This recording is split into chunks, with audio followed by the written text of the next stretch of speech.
हरि राम रूप से भगवान शेष लखन लाल के रूप से महामहिम श्री सियाजू और साथ में निषादराज गुह भगवान गंगा जी को प्रणाम करके आचमन करके अब उस पार जाने के लिए देखा तो बहुत भक्त प्रवीण होता है।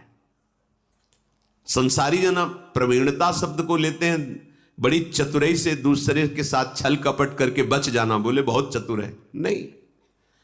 राम ही भजहि ते चतुर नर। चतुर वो है जो माया के जाल से अपने समय को बचा के और नाम जप कर रहे हैं, वो बड़े चतुर है।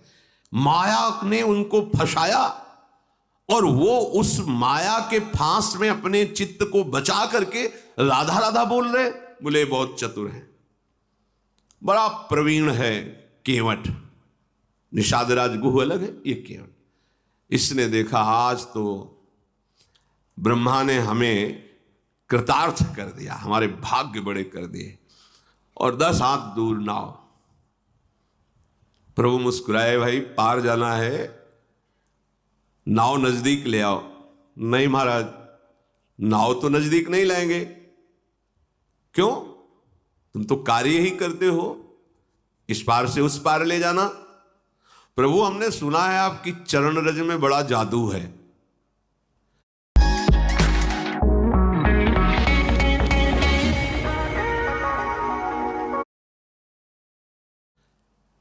वो एक गौतम ऋषि की पत्नी अहिल्या जी पाषाण बनी थी, आपका चरण छू गया तो स्त्री बन गई। महाराज मुझे डर लग रहा है, एक तो वैसे ही घर में स्त्री लड़का बच्चा, इसी से हमारा परिवार चलता है। अगर मेरी नाव स्त्री बन गई तो और हम कोई व्यापार जानते नहीं, वैसे ही खर्चा पूरा नहीं हो रहा, एक और हो गई तो समस्या आ जाएगी। तरनी मुनि घरनी हो जाई, बाट परे मोरी नाव उड़ाई। यही प्रतिपालों सब परिवारू, नहीं जानो कछ और कबारू। और कोई मैं व्यापार नौकरी आदि करता नहीं हूं, यही मेरा व्यापार है। और अगर कहीं मेरी नाव स्त्री बन गई तो समस्या बढ़ जाएगी। अगर आप पार जाना चाहते हो तो एक बार आज्ञा कीजिए, मैं आपके चरण पखारूंगा और फिर देख लूंगा कि कोई जादू ऐसा नहीं है कि स्त्री बना दे, फिर मैं अपनी नाव में बैठा लूंगा। जो प्रभु पार अवसी गा चहु, मोहि पद पदुम पखारन कहू। बातचीत में ज्यादा समय बर्बाद न किया जाए। प्रभु यदि आप पार जाना चाहते हो तो मुझे आज्ञा कीजिए, मैं आपके चरण धोऊं और आदर सहित नाव में बैठा लूं। लक्ष्मण ने देखा बड़ी बड़ी बात कर रहा है, बोले प्रभु बिना चरण धोए आपको नाव में तो आने नहीं देंगे।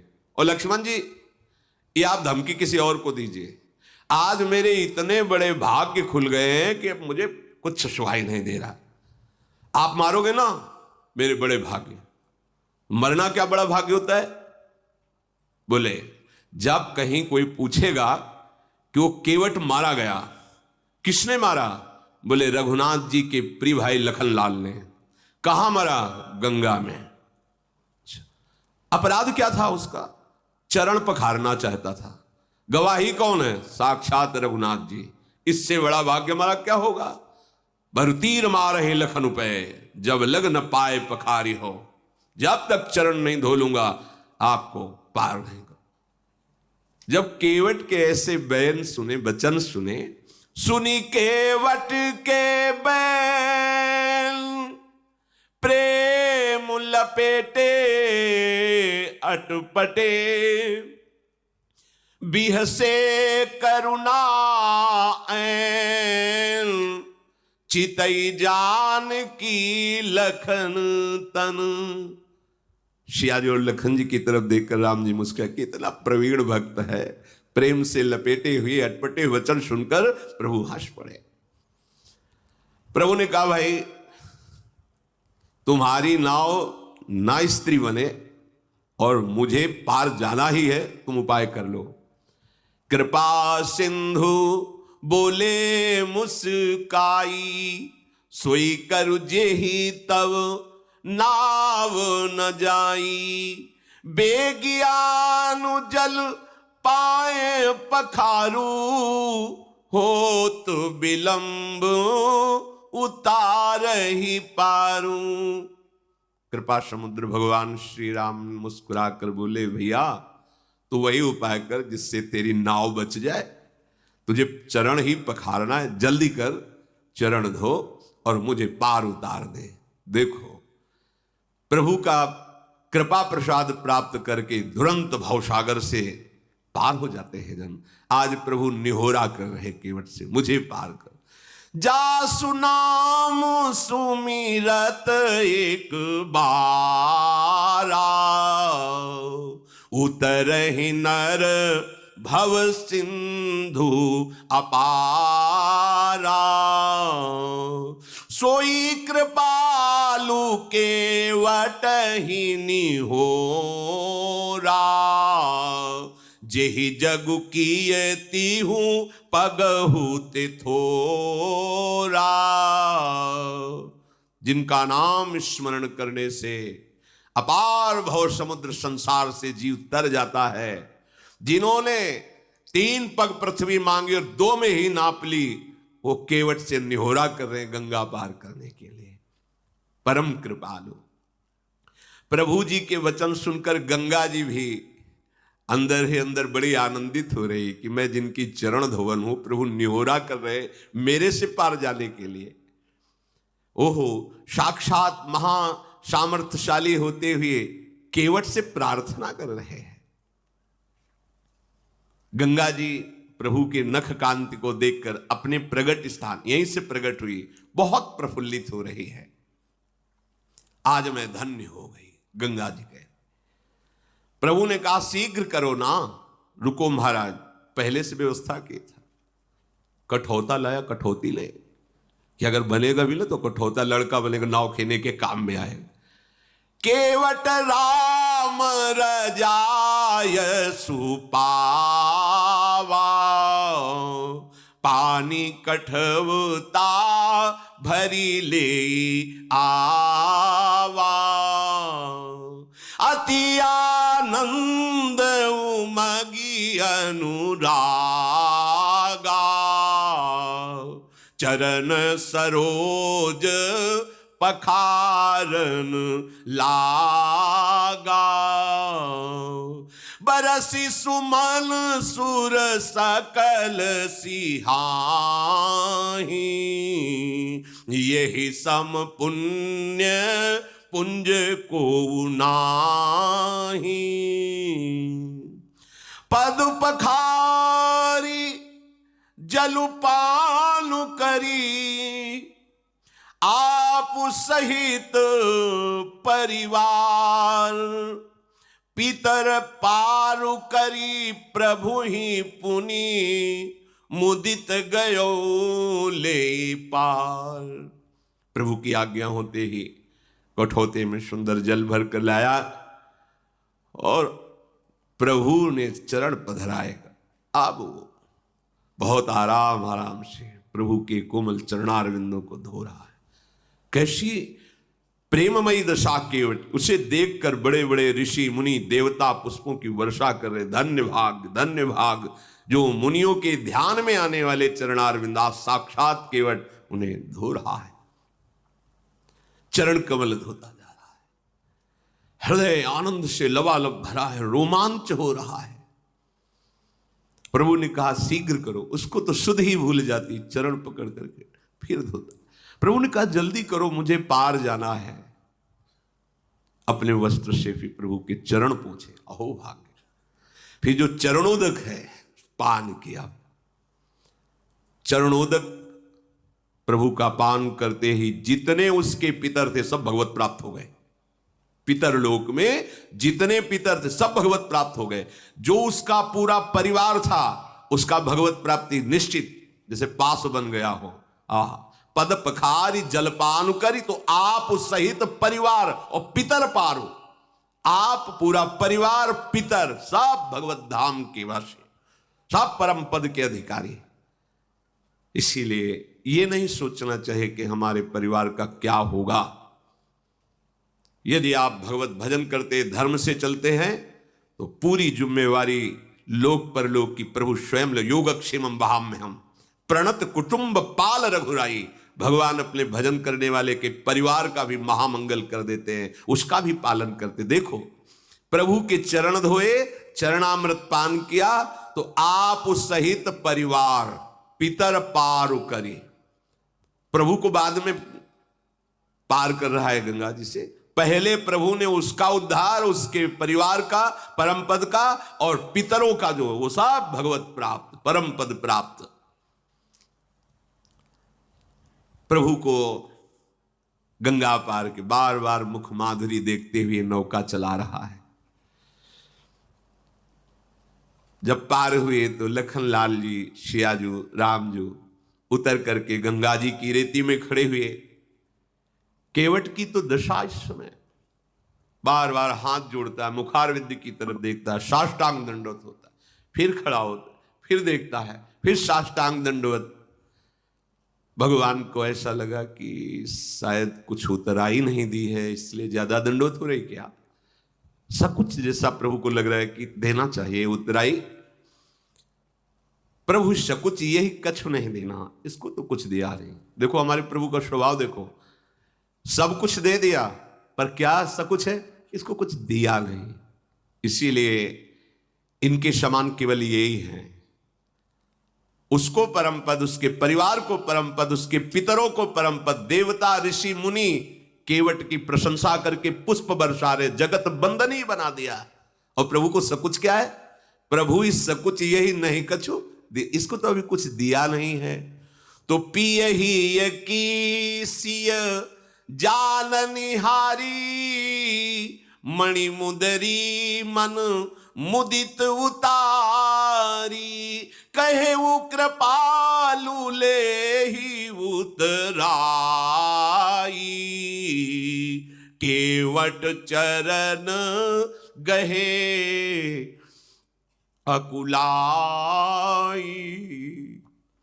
नाथ आजू मैं काह न पावा,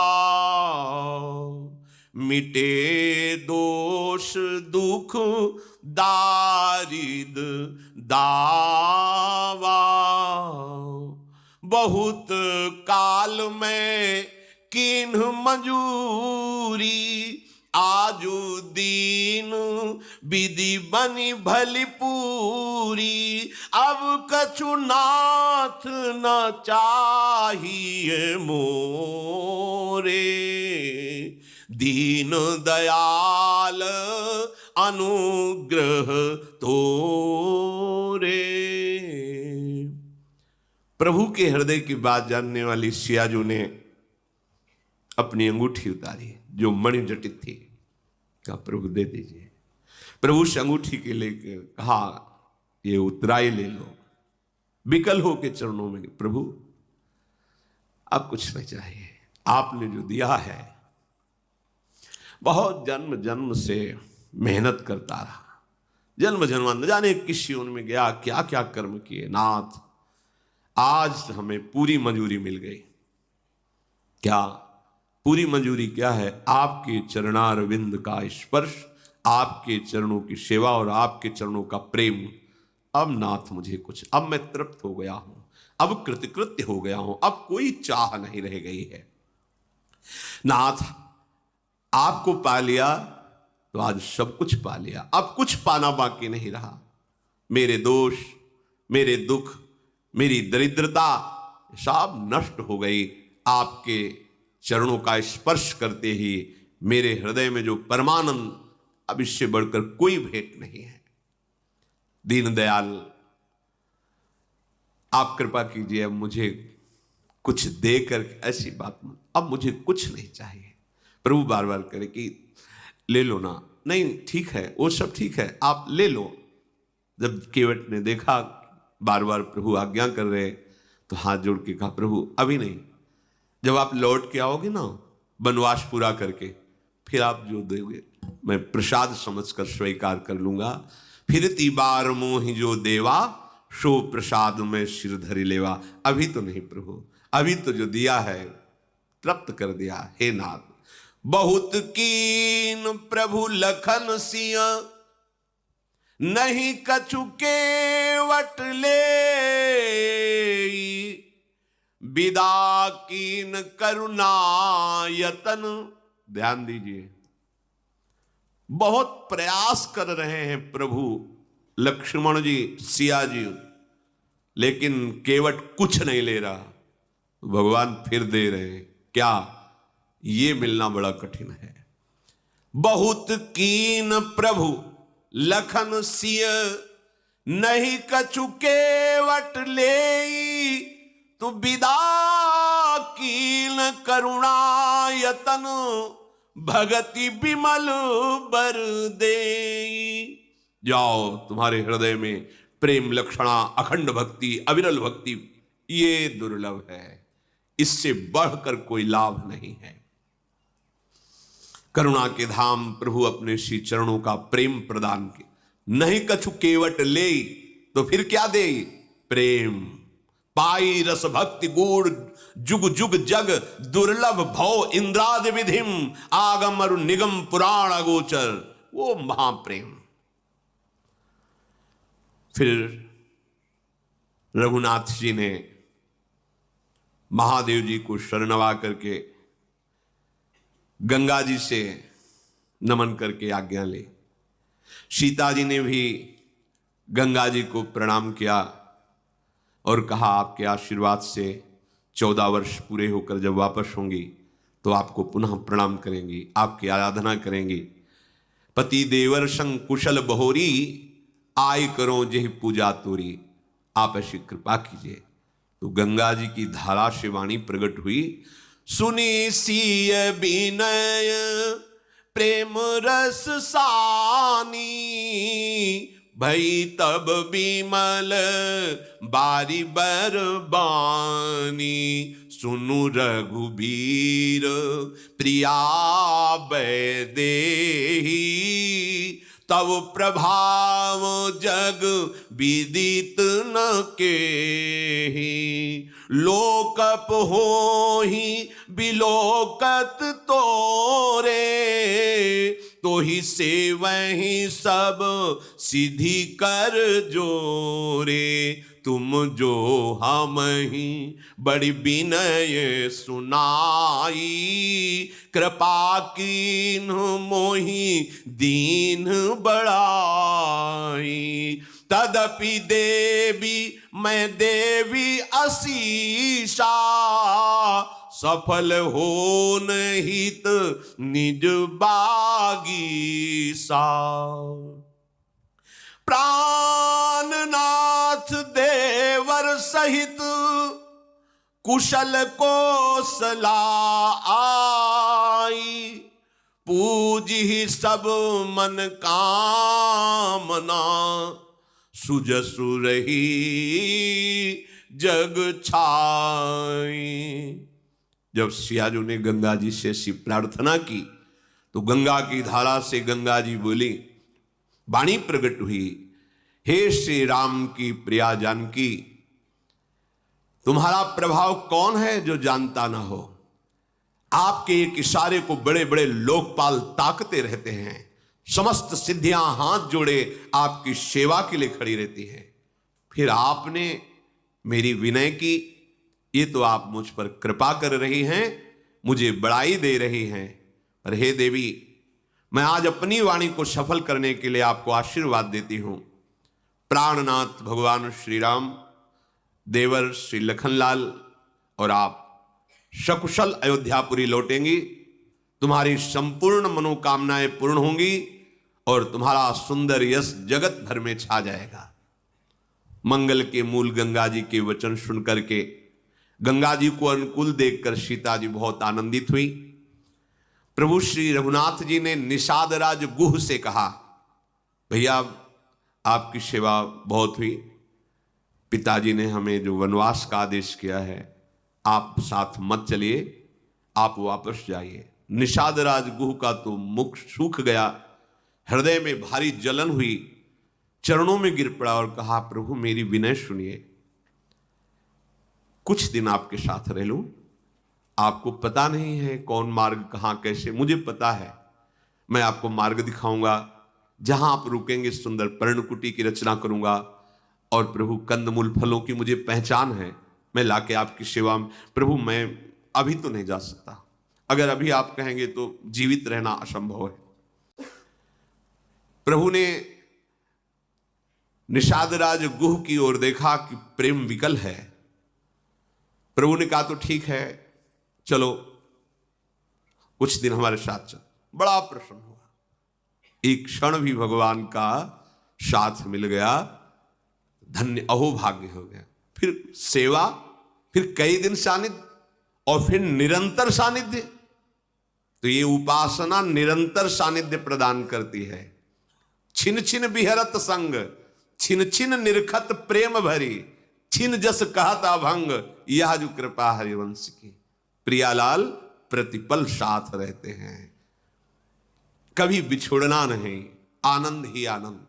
ये सब बिछुड़ने वाला देश है। शरीर बिछुड़ेगा, प्रिय मित्र बिछुड़ेगा, सब सगे संबंधी बिछुड़े, आप अकेले होगे। अगर उपासना परिपक्व कर लो तो प्रियालाल के समीप अनंत काल तक के लिए, जहां प्रलय की पवन का भी प्रवेश नहीं, दिव्य चिदानंद वृंदावन।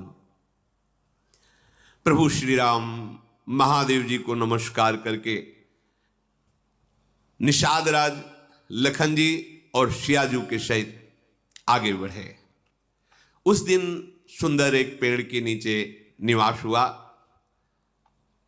सखा गुह ने सुंदर विश्राम की व्यवस्था की। वही विश्राम की व्यवस्था, कुछ घास लगा के ऊपर कोमल पत्ते बिछाना। फिर प्रातःकालीन प्रभु ने दिनचर्या की, आगे बढ़े तो तीर्थराज प्रयाग के दर्शन हुए, दूर से दिखाई दिया। ये बड़ा महामहिम राजा है तीर्थराज प्रयाग।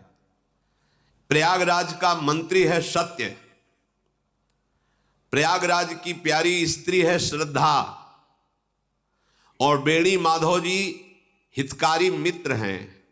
धर्म अर्थ काम मोक्ष से प्रयागराज का भंडार भरा रहता है, जो चाहिए वो प्रदान करने में समर्थ है। धर्म अर्थ काम मोक्ष, और वो पुण्य प्रांत, वो सुंदर राजा का राज्य है प्रयागराज। संगम प्रयाग क्षेत्र ही दुर्गम मजबूत सुंदर किला है। वहां प्रवेश पाने वालों में पाप शत्रु प्रहार नहीं कर सकता। संपूर्ण तीर्थ प्रयाग राजा की सेना है, जो पाप की सेना कुचल डालने में समर्थ है। गंगा यमुना सरस्वती का संगम, ये प्रयाग राजा का सिंहासन है। अक्षयवट सिंहासन के ऊपर लगा हुआ छत्र है। यमुना जी और गंगा जी की तरंगे मानो श्याम और श्वेत चंवर है, जिनको देखकर दुख दरिद्रता का नाश हो जाता है। प्रयागराज का सेवन करने से सारे मनोरथ पूर्ण होते हैं। वेद पुराण शास्त्र बंदीजन की तरह तीर्थराज प्रयाग का यश गाते रहते हैं। प्रभु श्री राम ने दर्शन करा, देखो लक्ष्मण सिया, ये तीर्थराज प्रयाग है। श्रीमुख से सियाजू लक्ष्मण जी सखागुह को तीर्थराज प्रयाग के विषय में प्रभु बता रहे हैं। फिर त्रिवेणी जी में आकर के दर्शन किया। समस्त मंगलों को प्रदान करने वाली त्रिवेणी जी हैं। फिर स्नान किया, भगवान महादेव जी की पूजा की। स्नान पूजा आदि से निवृत्त होकर के समीप में ही भरद्वाज ऋषि का आश्रम है। प्रभु वहां गए। मुनि को जे भी शिष्यों से पता चला प्रभु श्री राम पधार रहे, आश्रम से बाहर निकले, देखा राम श्रिया लखन पधार रहे।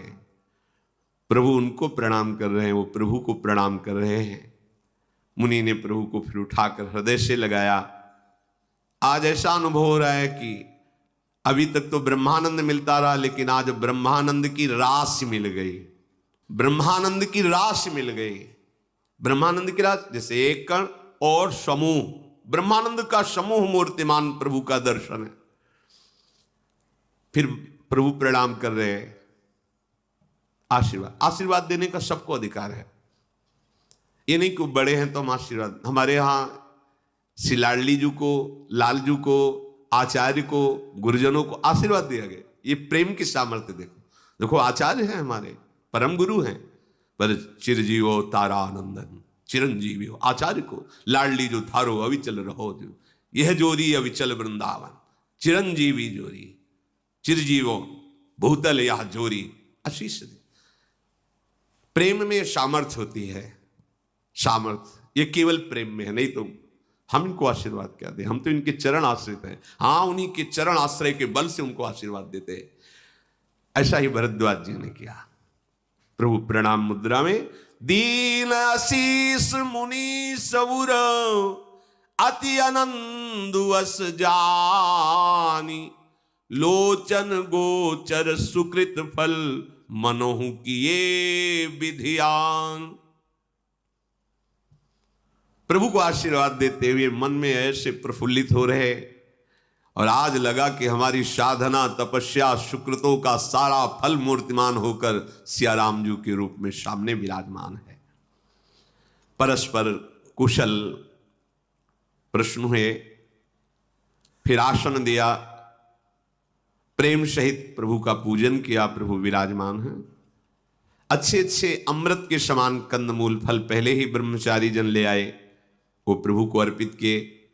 प्रभु ने उन फल को सखा जो निषाद राजगुह उनको दिया।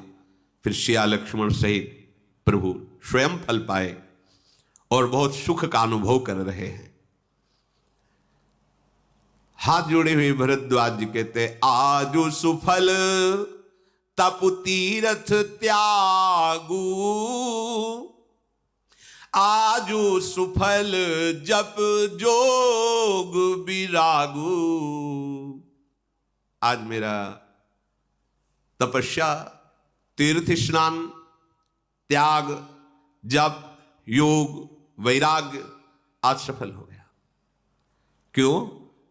क्योंकि आपका साक्षात्कार हुआ। सब साधना का फल क्या है?